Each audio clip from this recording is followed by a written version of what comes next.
Okay guys, so we're getting ready to test run the abandoned airplane.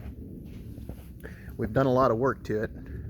Specifically, we changed the exhaust gaskets.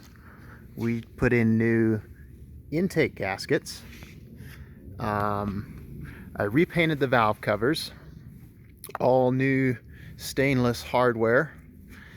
Repainted the air baffles, new hardware in the exhaust clamps, and it was a lot of work. Oh, one more thing. The most important thing is these right here. Beautiful new pushrod tubes. All 12 of them.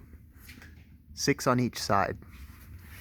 New intake boots and radiator clamps.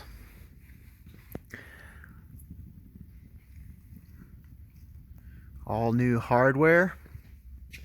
She's a beaut. And we're getting ready to test run it.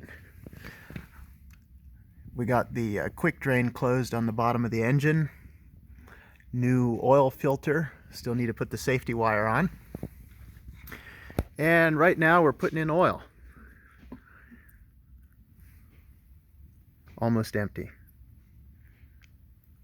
We're going to be putting in 8 quarts.